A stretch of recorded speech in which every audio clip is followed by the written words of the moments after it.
Chapter 24. Now. Annie knew that Mac had bought his parents' old house.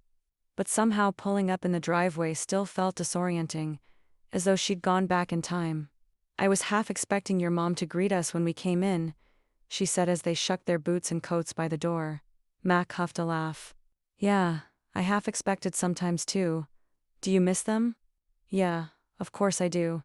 But it's my own fault. I guess I made traveling sound too good.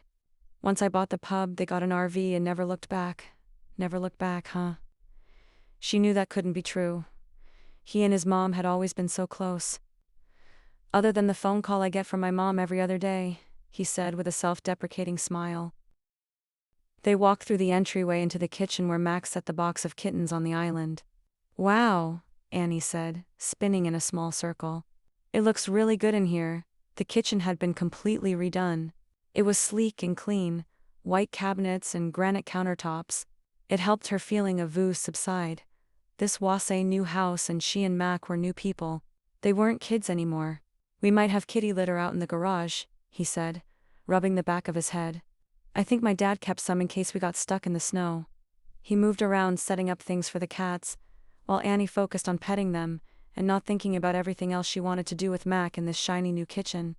She was 50-50 on wanting to bake something and wanting to tear his clothes off with her teeth. Maybe they had time for both. He set out a little dish with water and another with some tuna for the cats, and Annie set them down on the floor. They immediately raced to the dishes, mewing happily and scarfed down their dinner. "It was good of you to take them," she said as they watched the little kittens feast. Mac shrugged. He wasn't watching the cats. When Annie looked up, his gaze was all for her.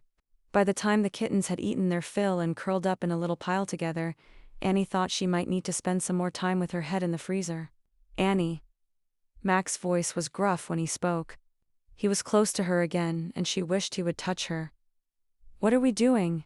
she asked, desperate to get a handle on the situation, on herself, on anything. She was slipping again, falling for Mac, and last time it had taken her so long to get back up. Did she really want to do that again? Mac's hand slid to the nape of her neck, his fingers strong and firm. She wanted to tell him to squeeze tighter, to hold on to her this time. "Let me make it up to you," he whispered. She wanted him to make it up to her. All the years she hurt, all the years she missed him. She wanted him to make it up to her. "What's it going to take, Annie? Do I need to get down on my knees for you?" The question sent a shiver down her spine. Mac felt it and his eyes darkened. "Is that what you want, Annabelle?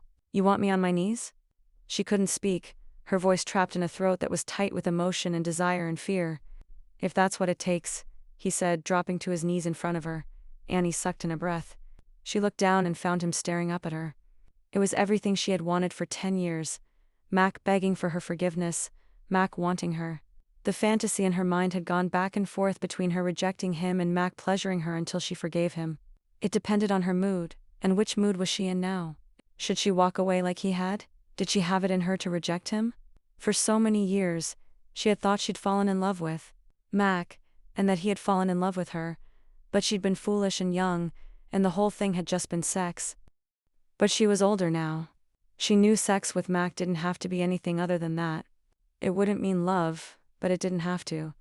Maybe she could finally get what she wanted from him. She held his gaze, letting her fingers run through his hair, savoring the deep groan that rumbled through him. She gave a little tug. "And how exactly are you going to make it up to me?" she asked.